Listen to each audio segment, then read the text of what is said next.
And welcome to this week's Practice as Research seminar. I'm really excited about today's session. It was almost not going to happen because of the strike period that we've got in the UK higher education systems at the moment. But despite the fact that it's been put together at rather short notice, it's probably turned out to be one of the most popular sessions that we have got throughout the series. So what I'd like to share right at the beginning is actually share with you the web pages for the Practice as Research network, along with where you can find some of the recordings and the podcasts and the video recordings. So I'll be putting those into the chat box for you. The other thing that I would like to share with you is a link of Google Maps, which I have put together, where I'm going to be asking you very kindly to drop a pin.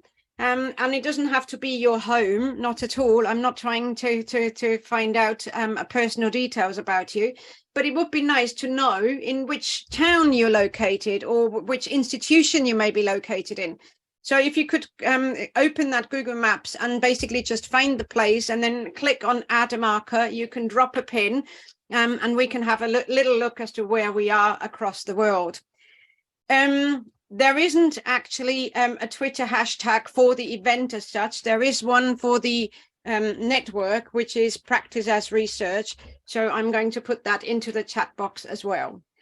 So I'm going to try and hand over really quickly to Professor Sarah Banks, because I am super excited about what she's going to be talking about today, which is all to do with the intricacies of doing participatory research. Now, a lot of us know, that there are always sort of ethical issues, but then, it looks all too easy in institutional review boards that it's either right or wrong. And obviously the practice, as we all know, is not quite as clear cut. And this is what Sarah is going to be talking about to us today.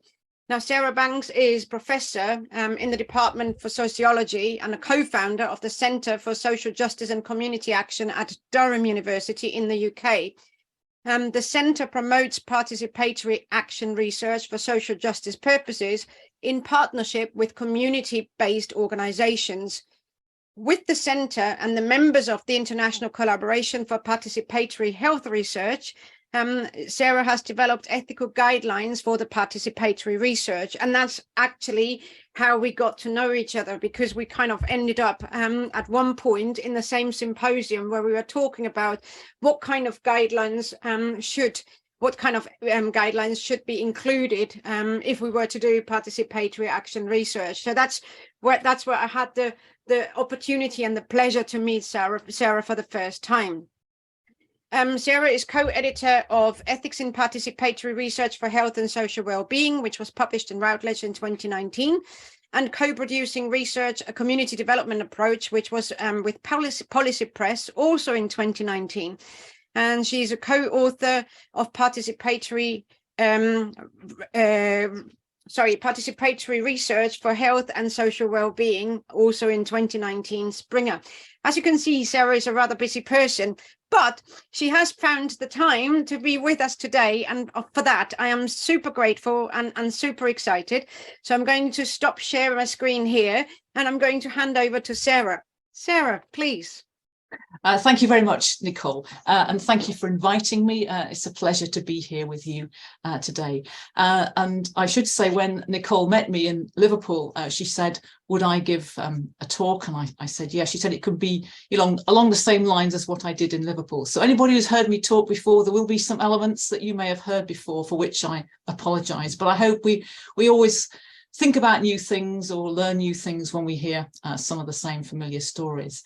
So I'll start my screen sharing and proceed today. As Nicole said, that the theme is on the intricate ethics, and I think that kind of sums up the huge sort of complexities dynamism and challenges that we face in doing participatory research.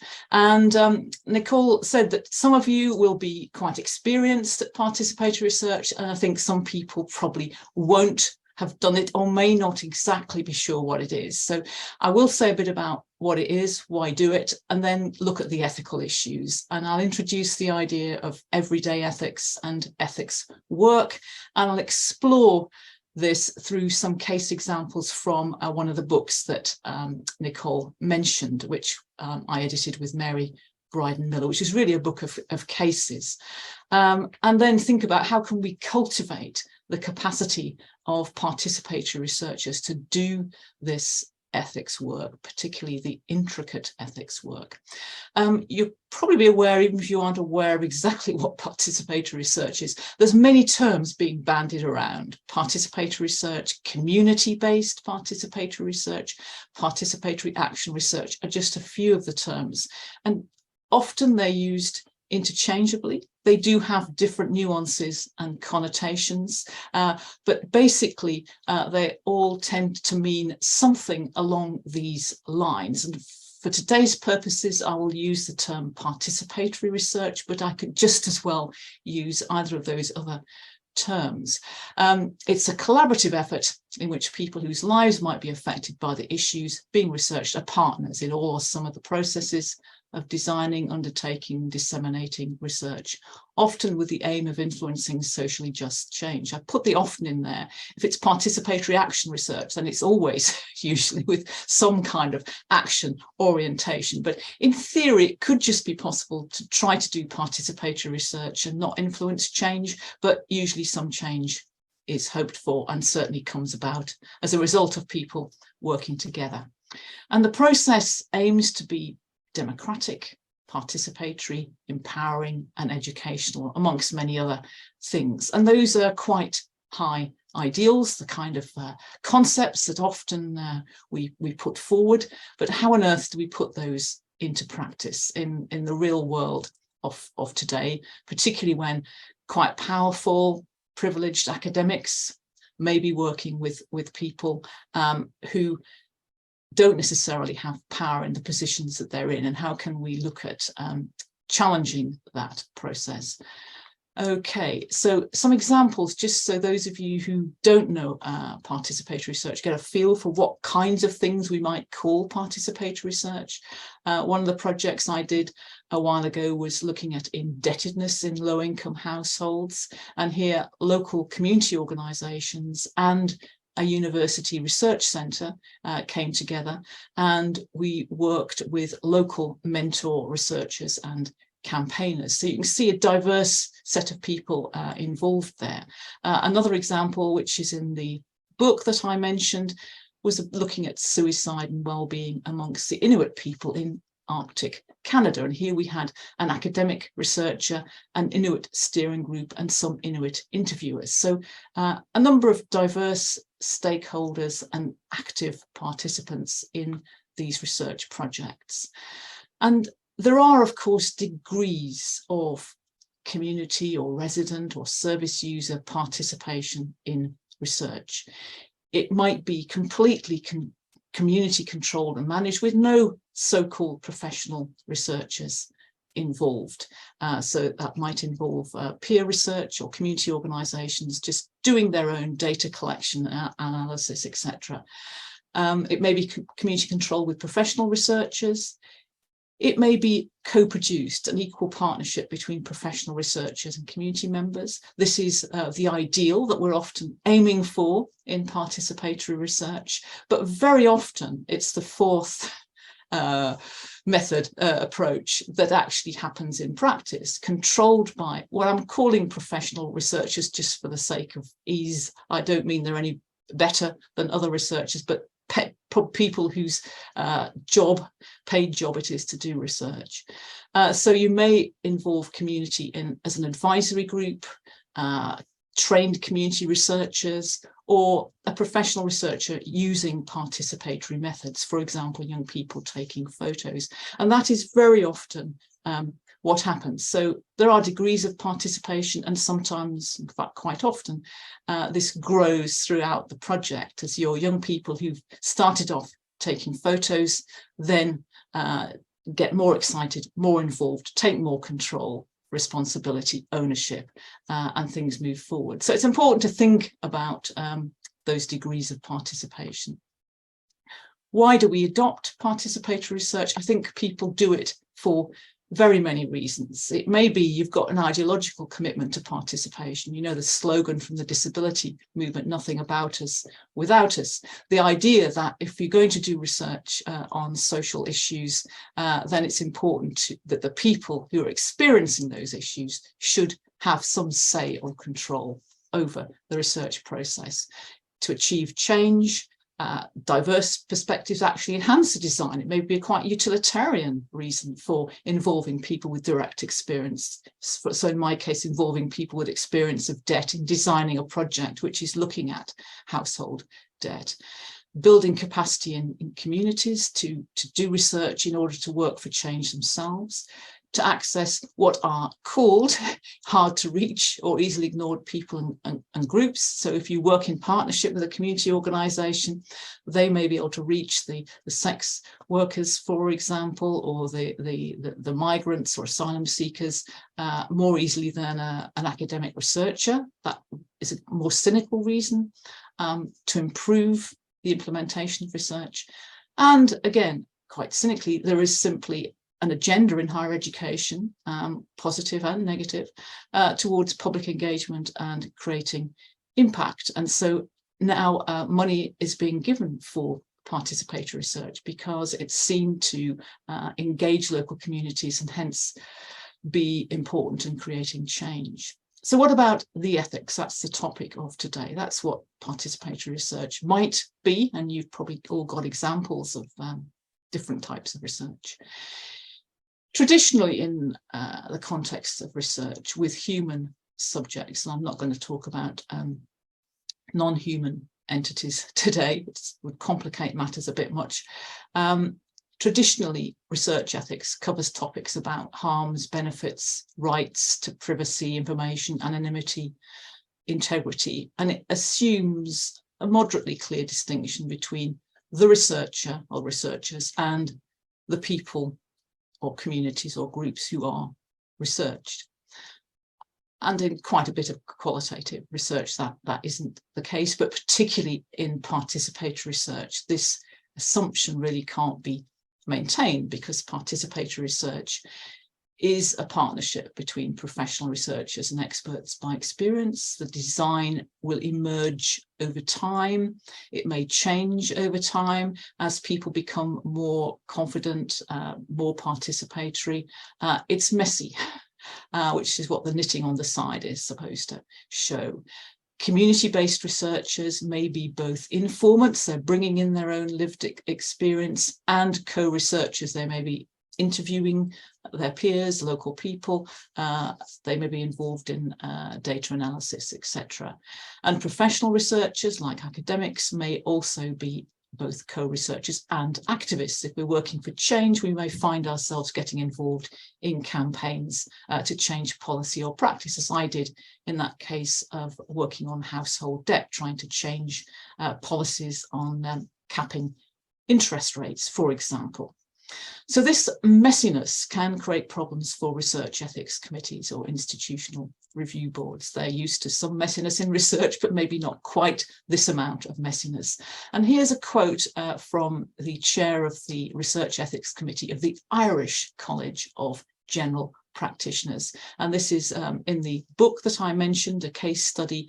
And he was considering a participatory project studying strategies for improving healthcare of migrants in European primary care.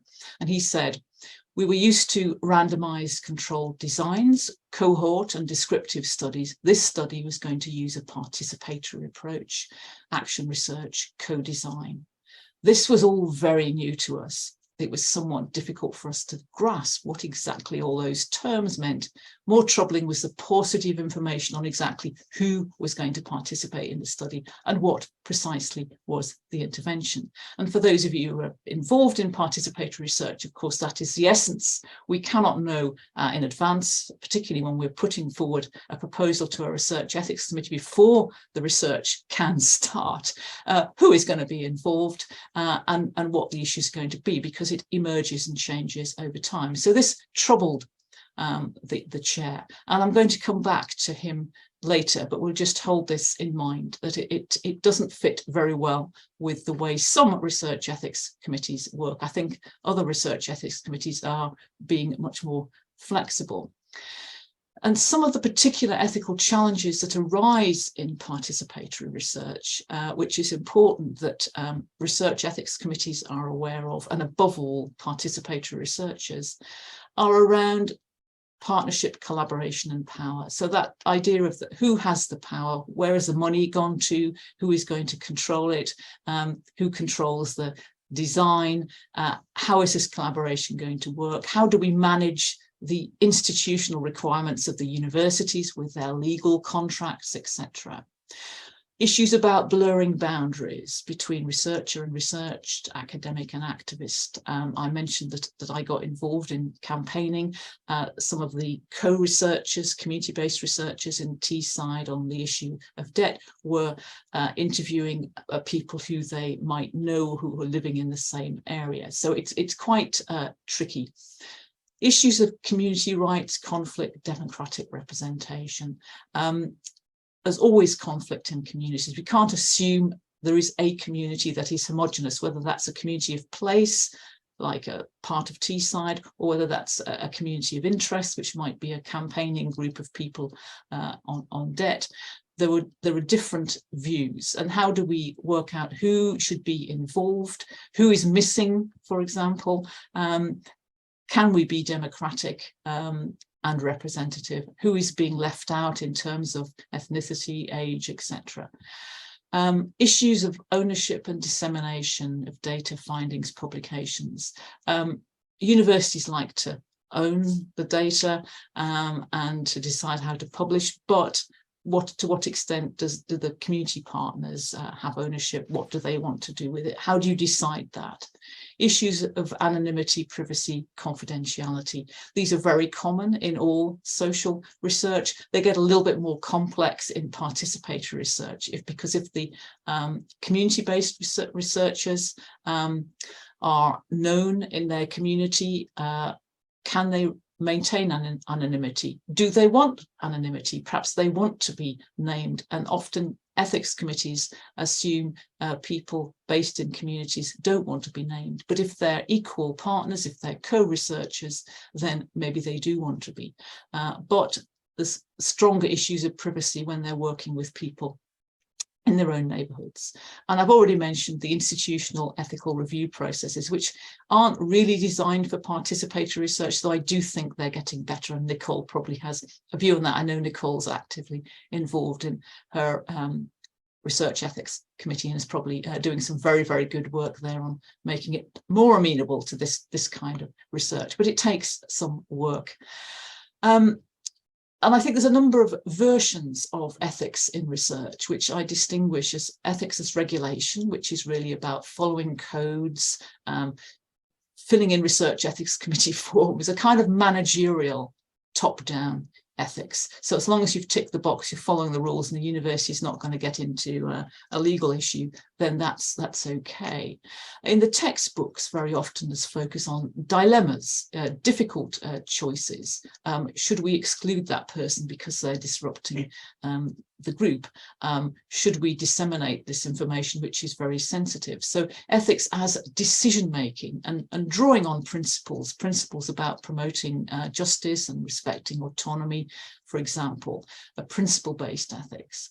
And the third version of ethics, which is the one I think fits particularly for participatory research. It's not to say the others don't come in, they do, but seeing ethics as embedded in everyday practice, what I call everyday ethics, or somebody who I just met with the other day who's based in Durham, who'd taken this idea of everyday ethics and felt she wanted to translate it as everywhere ethics. And I rather like that, that idea, that ethics is situated in the research process. It's in our attitudes, the ethos, the ways of working, our relationships. It's about being a certain kind of person, which links much more to virtue ethics, which is about character, and the ethics of care, which is about relationships between people.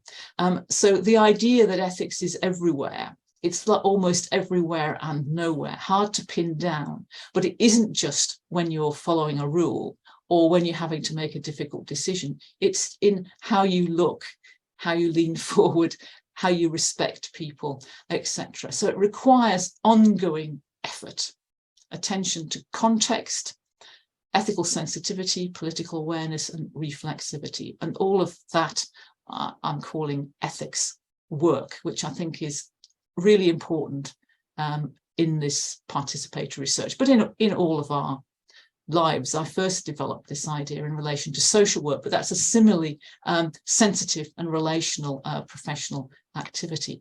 So I'm going to move on very quickly just to take some cases from the book.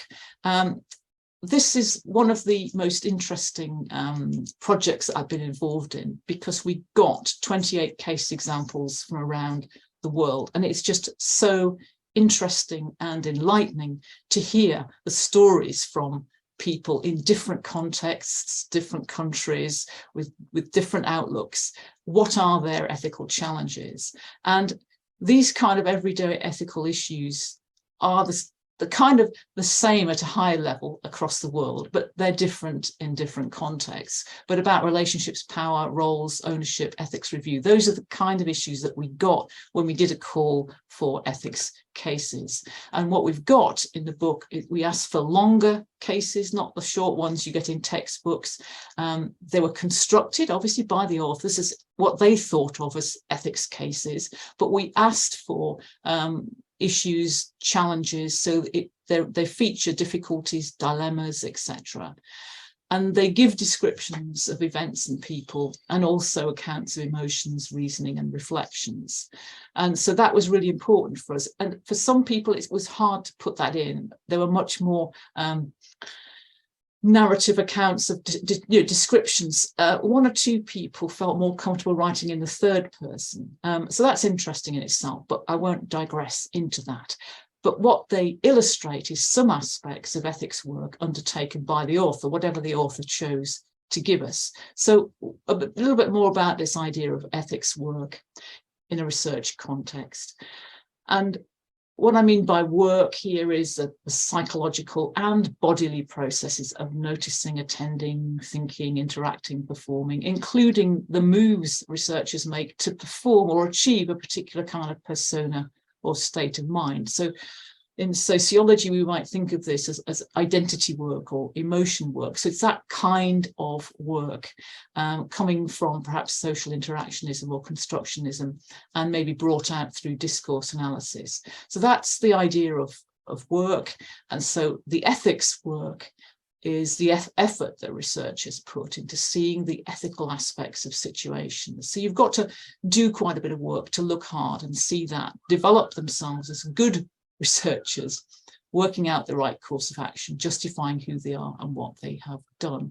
And this links, if any of you are interested in virtue ethics, with Aristotle's concept of phronesis, practical reasoning, or wisdom, practical wisdom. So again, emphasizing virtue and care ethics, that relational work between the research team. And the different dimensions of ethics work. So I broke it down into 7 parts. I think one could probably break it down differently. I'm always interested in different people's view. I added in relationship work. I had 6 originally, and then at a conference on the ethics of care, probably about 10 years ago, somebody in the audience felt there should be relationship work. And so I thought, yeah, okay, that's good. So I put that in. So the work of framing, that is vitally important. What is it we see when we're faced with a particular situation or a project? And how do we focus on the ethically salient features, being able to put ourselves in the context? What role are we playing? Researcher, advocate, friend, critic. Are we being caring, compassionate? How do we manage emotions? Working on our ethical self, creating identity, making and justifying moral judgments and decisions, engaging in dialogue and working on relationships of trust and solidarity. And performance work, this one you might say is sort of encapsulated in all, but I've added it in because I think it's important sometimes to make visible aspects of this work to others. Often it's hidden, but sometimes we have to demonstrate ourselves at work to show we are careful, sensitive, ethical researchers. So those are the ideas within it, and I'll very briefly apply that to some examples from the cases in the book.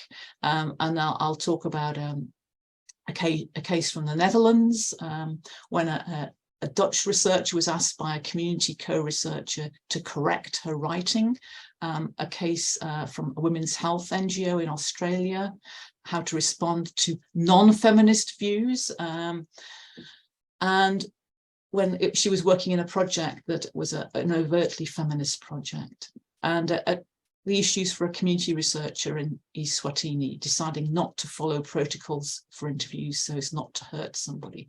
And I'll quickly go through those, and I might not fully go through all of them because I want to leave some time for discussion. But the case from the Dutch postdoctoral researcher was very, very interesting. He was working with his research centre and an advocacy group for people with what they called in the Netherlands intellectual disabilities, and they were looking at evaluating a programme for engaging people with intellectual disabilities. And a trained community researcher asked the Dutch academic researcher to correct her writing. She was doing observations and she'd written them up, but she felt that there were flaws in her Dutch language capabilities and she didn't want to be embarrassed by this. He was really conflicted about this, and when he gives his account, you can see that he's analysing the situation from his perspective as a kind of radical academic, you could say, in solidarity with people with intellectual disabilities. So he's seeing people with intellectual disabilities as stigmatized in society, and he's seeing himself in his role as a co-researcher, not as her Dutch language teacher. So he felt that correcting her language would exert cultural dominance. It would eradicate tension in interactions between people or researchers with or without learning disabilities, the importance of authenticity. So wanting her writing to be seen as valid, important, and he's commented that it was perfectly understandable. There may have been some grammatical errors, but should he or shouldn't he correct the language? And the community researcher also reflected on this, and she said, I really wanted that Gustav was honest whenever I wrote something incorrectly, and he would adjust my spelling errors, but he thought of that as unnecessary because he deems the way I write special. I think it's important that he corrects my errors because I do not want people to consider my writing weird. I'd be ashamed if my children would read what I wrote and would not understand it. At the moment, I really try to do the best I can and pay attention to how I write. That is why I thought Gustav should say honestly when I made writing errors. But Gustav said, no, he wouldn't. But he was very troubled by this. And I think this is just an interesting example. There isn't necessarily a right or a wrong answer, but the need for him also to sort of stand back and think, yes, I want to make change in society and show that people with intellectual disabilities can have their writing recognised for what it is. But at the same time, if she wants it to be corrected, then should he play a role in doing that? The Australian researcher with an NGO that was committed to feminist work on gender-based violence was driving home a community-based researcher, quite an active researcher, when the woman made some comments about women bringing things upon themselves. If they cause an argument with their husband when he's drunk, they should have known better. And so the NGO researcher thought, oh gosh, this is totally going against our values. How do I do something about that? So in terms of framing, she was seeing the feminist approach and the belief also in change being driven by the people directly affected. So she wanted to value the local views, and they had spent a lot of time building relationships with women. And so she was considering in the car driving back whether to respond to the co-researchers' comments as a researcher. So actually seeing her views as data, we're collecting data and showing what the attitudes are, whether as an advocate to dispute this position, or a woman driving a friend home, gently questioning her. In fact, that's what she did. She realized that she needed to have this kind of gentle conversation and start to do some work, and introducing this idea of reflexive solidarity, the solidarity with the women and all the women in the centre, but recognizing, and she sort of comments that I realized that we ought to have started to have dialogues about these kind of issues at an earlier stage, and encouraged a kind of reflexivity to be happening earlier. And finally, the Swazi researcher who lived in a village in an area with very high levels of HIV, so quite a lot of deaths in that area, and she was working with an Australian PhD researcher, and she'd been trained as a community researcher to collect data from people in the village about their health. And she starts off her case example by saying that she learned that in scientific surveys you always have to ask the same questions to ensure high quality data. So that's the way she's seeing it. This is what's scientific. And she was also giving details of the high prevalence of HIV in the area. But in the end, she decided not to ask this question to a young man who she knew already, whose mother had died of HIV. The first time she went through the survey, she did say, "Is your mother still alive?" And he replied, "That's obvious." Then she had to ask the same question of his knowledge of his brother, and she decided not to ask that question. He was the same age, lived in the same community all our lives. It might be offensive. I felt foolish. It would hurt him. I didn't even think about breaking the data collection rules. So that kind of emotion work that was going on there, and her empathy for the young man. But afterwards, she reflects: had I done the right thing or the wrong thing? So those are just three examples of what I call the everyday ethics. So they're kind of small.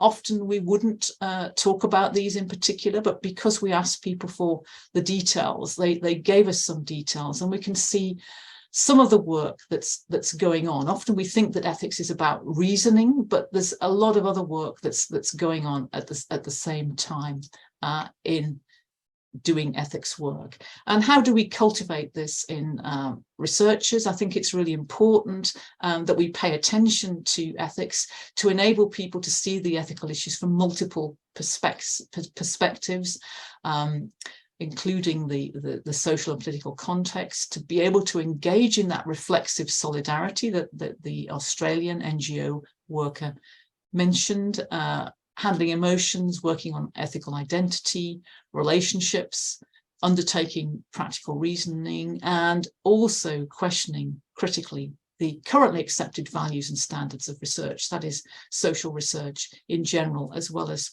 participatory research. So it's quite a tall order. Again, some of those things are things you would do as any kind of social researcher, but I think it's participatory research and some of those relationships that particularly highlight these challenges. And going back to the chair of the Irish College of General Practitioners, the Research Ethics Committee, what happened in the end? They recognised, we recognised, we had to trust the integrity of the research group, we came to realise the fact of using participatory approach showed a high degree of sensitivity to the vulnerability of the group. It was migrants, you may recall, that was the focus of the research. We also had to accept not all the information we're used to having at the outset of the study would be available until the study group commenced their work. But we did ask for some clarification of the methods of recruitment. We sought assurance about availability of translators, and we asked that the participant information was simplified.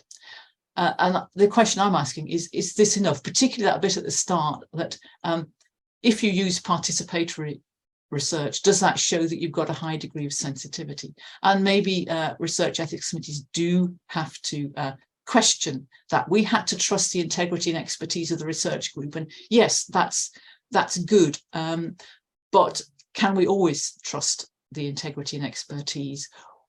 What do they have to do to convince the research ethics committee? And I think it's about showing awareness of the ethical issues and giving a clear outline of the kinds of processes they will use to ensure ethical research. So sure, they can't give the details of what's going to happen in advance, but I think they need to show that they do have integrity and expertise. We can't just trust, because any of us can start off and say we're doing participatory research, but we may not necessarily have that integrity.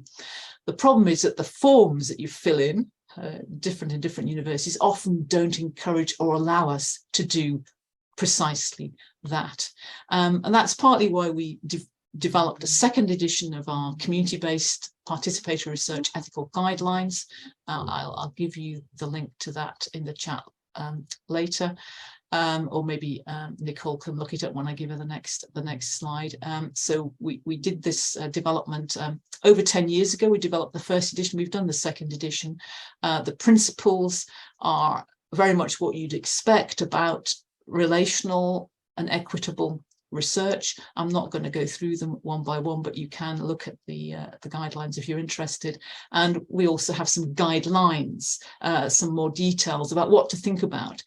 These aren't rules, they're just things that people can think about if they're doing a participatory project from the beginning to the end. And the final point, which we added in actually in the second edition, engaging in ongoing dialogue and ethical reflection, which I think is a really important part of the process. So we've also added in some toolkits and cases.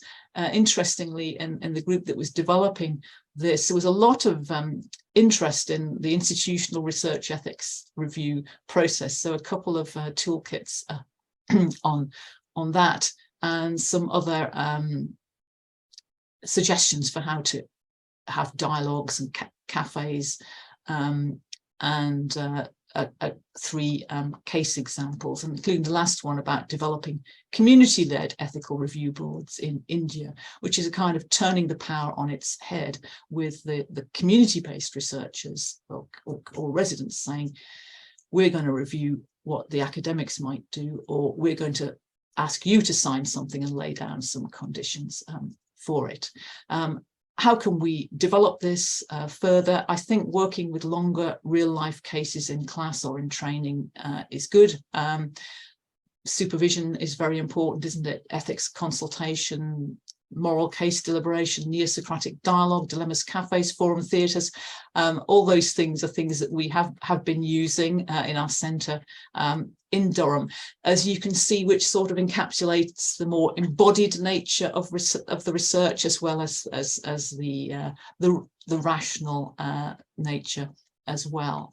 And there's some references there. I'll give Nicole the slides so you can have a look at them afterwards if you want to, and the website for the Centre for Social Justice and Community Action, which has got some of these materials on that you can download. So that's the end of the presentation, and I'll stop the slide sharing. Thank you very much, very much, Sarah. I can see people applauding virtually, and really, I know that we can't hear it, and I apologize for that, but that's the nature of the online sort of conversations that we're having.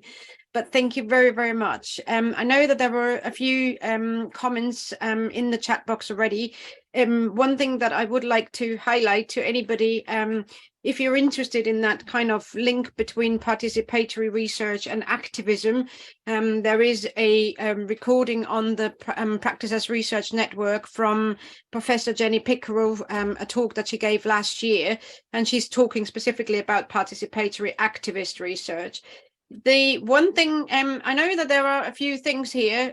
The one thing that I'm not quite clear about is whether people want me to raise the questions on their behalf, or if you would like to raise the question yourself by raising your hand.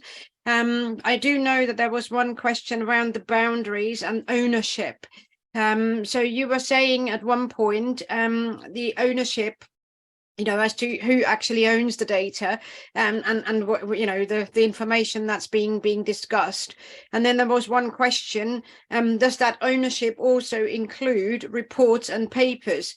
So does that mean that we should consider whose names we're actually putting on there, recognizing that obviously that could potentially mean that our participants are no longer anonymous and confidential, but at the same time recognizing that they are obviously in a way co-researchers. So how do you feel about that?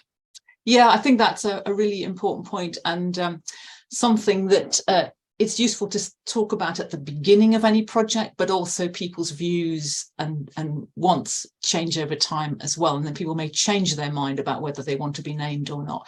But I think that is so important, because as academics, we often have that tendency to want to take ownership, to want to take credit. Our universities encourage that for our research excellence framework and for our research impact. So how should people be given credit, and in what way? And there is no one way of doing that, is there? But it's about being very, very aware of that. And if there may be different outputs, are different people going to co-author different outputs? So sometimes community-based researchers are not interested in co-authoring an academic journal output, but they might be interested in developing a web page or a practice briefing or whatever. And sometimes they're interested in both. So I think these issues are very, very important to think about. Thank you very much. So there is one question here. I wondered if you have any advice on how to interview and bring in the experiences of peer researchers as part of the data. Practically, who should interview them, and should their data be analysed differently to those who are interviewed but who are not peer researchers? Yeah, that's I don't think there's there's any one answer. I think it completely depends on your research project, doesn't it, as to how you would do that, and how whether the peer researchers want to be interviewed and how they would be interviewed, and whether they might have their own focus group where they where they have a discussion, or they can interview each other, do a peer interview or a peer interview, or it might be that there's somebody else, if there is an academic, they do the interviews. So I don't think there's one answer, although I'd be interested if the person who's raised that has experimented with different ways of doing that. Thank you very much. So I do know that there is somebody who didn't raise that question on the call, who has done an incredible, exciting project where she was using young adults to interview other young adults, and she trained them up, and that is Alison Finch. I know she's cringing now that I'm doing this, but it's such exciting work. So I do suggest everybody starts checking her out, because she has got a lot to say about how to make something an egalitarian process that actually intrinsically isn't egalitarian at all. So there's something that a question for Alison to answer in the long term too. Can I just ask M. Dutton? I'm sorry that I'm not sure what your name really is, so I'm just going to say it like that. Do you want to come in and unmute yourself? Yes, hi, it's Maureen Dawson, so I don't mind being called M. Dutton if you want to. I was asked the initial question about ownership of papers and reports. I just want to go on to that to say also about, I think you touched on it slightly at the end, but for participatory research, the people who are taking part in that research, whether they want to be co-author or not, it's also about capturing exactly what they say. So quite often, again, researchers use lots and lots of very large words when perhaps the person they're doing the participatory research would use something much more simple. And also it's about, for me, it's including that because I think that's important to encourage participatory research. Yeah, absolutely. I think the academic language and jargon is so off-putting, and I remember some of the first projects I did when we were reflecting on it with community partners. The academic jargon was the key issue that would keep coming up, and how to stop us using it, which is a salutary lesson, I think. Thank you very much. There is one question in the chat box. We definitely experienced a gap between going through ethical approval from a university and making sure that the participants actually understood what that meant, including how easy or otherwise it would be for them to use their voice to withdraw from the research, and how in turn we could understand how to ensure we fully engaged with ensuring inclusivity, confidentiality, etc. Is this considered a common challenge within participatory research? I don't know whether it's considered common, but I think it's a really important one, and perhaps it's not always highlighted in the way that you've put it there, which I think is important to consider. How can you withdraw if the research is taking place in their space? And that's where I think the sort of pre-planning, the empathy, the context related discussion has to take place, and it is very difficult, particularly because of the close relationships depending on where the space is. So I don't know if Claire, you want to elaborate on that, whether you've actually had that experience yourself, because it does sound like an important issue to look at. Hello. Yes, sorry, I haven't got my camera on, but I think we found there was a dramatic difference between what the institution thought of as ethical and how we demonstrated we could do that in participatory research. And then as the project went on and actually became very well used and liked within the community space it was being held in, actually we were still going back to what we had to do for the institution, even though it didn't really reflect what was happening. And when we tried to raise that, to sort of maybe inspire a little bit of change or recognition that some projects don't fall into the same kind of box, the impression we got was it doesn't matter because the paperwork's okay. Yeah. And, then you do the best that you can with your project and your learning and the way that you want it to carry on. But it felt like there was quite a gap, and perhaps things are going to improve as time goes on, but it's getting that into the conversation, because we were aware of it from the beginning and we learned as we went on, but it didn't seem that there was an easy way to feed that back for future. Yeah, I think educating research ethics committees is a really important role, sadly, that participatory researchers have to play. Sometimes we don't have the time, and sometimes the research ethics committees don't need educating, or may educate the participatory researchers, but I think we do have a duty to do that. So doing what you did was at least feeding it back and trying to explain some of the complexities. And what I'm going to be doing after Easter is holding a workshop with all the chairs of our research ethics committees at Durham, because we've got these new ethical guidelines. So it gives us an excuse to say, hey, how are you looking at participatory research? This is what the issues might be. But also, I do think they've got a role in looking at bad participatory research, because there's so much research now that claims to be participatory, but may not actually be, or whether people haven't actually thought through any of these issues that you're raising here. So if research ethics committees have more awareness, they can also give a lot more good support to participatory projects. Thank you. So there are a few comments in the chat box relating to the ethics and the ethics approvals processes, like how long does it take, or we have found that we had difficulty with getting this through, that actually, it means that all of us have to see on ethics committees. Well, I can say to you, I am on the ethics committees, And there is a lot of work that's being done. But obviously, you know, the problem that we have got as an ethics committee, and every committee has got the same problem, is that we're always sort of lagging behind the developments. There's always something new that, you know, somebody suddenly starts scraping data, and you have to try and hop behind that. And then suddenly artificial intelligence comes up and you hop behind that. And then the chatbot function comes and you hop behind that. So it's constantly, you know, you're always a step behind the developments. And that, to be honest, is the issue.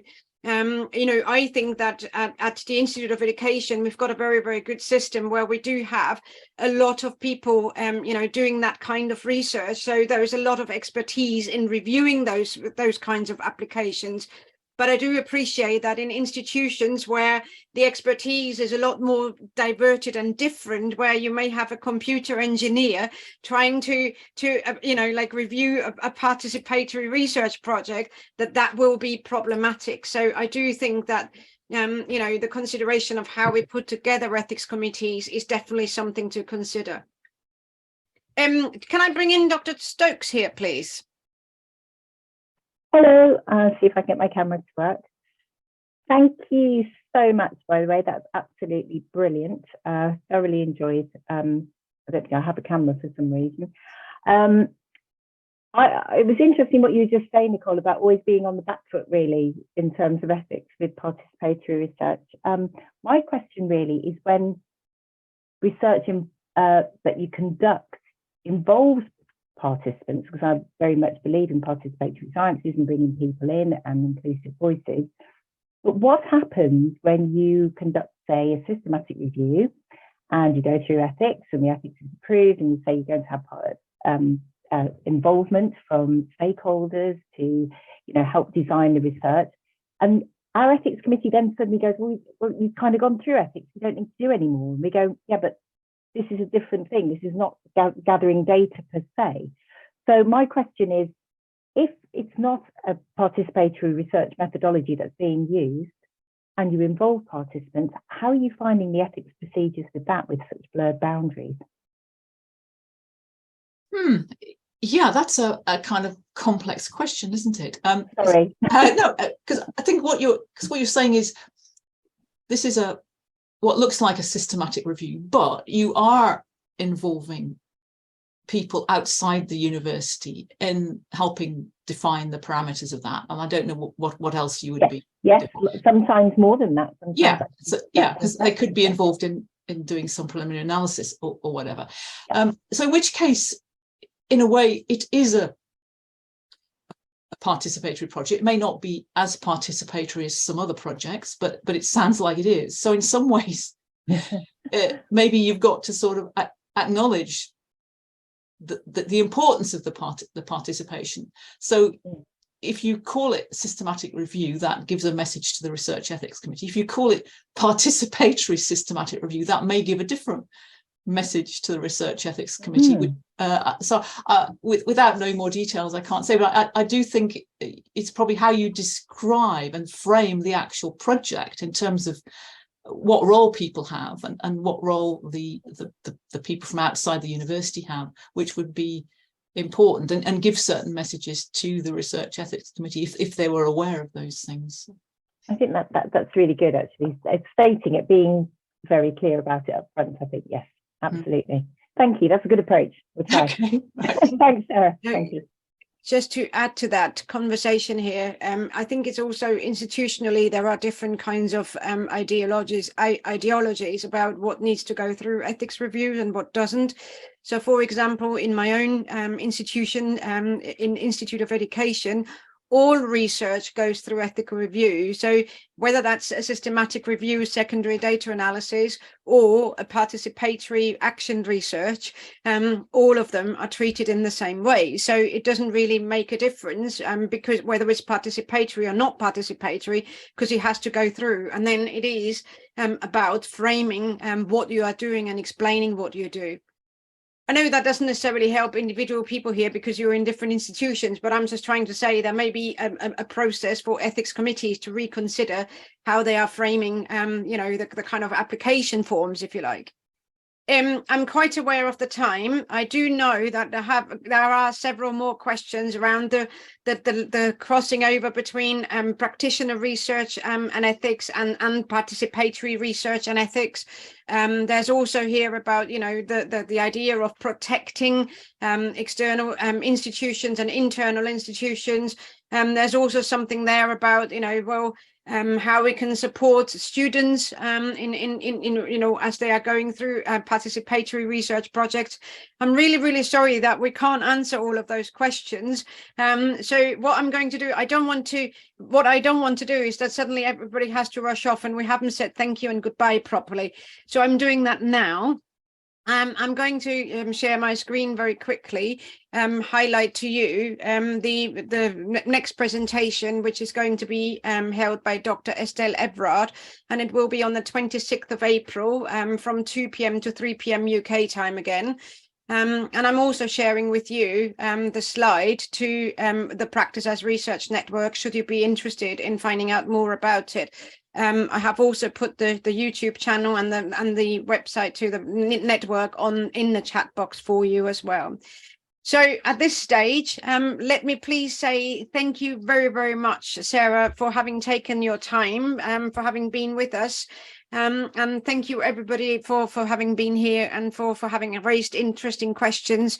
And I look forward everybody to see you all again in the near future.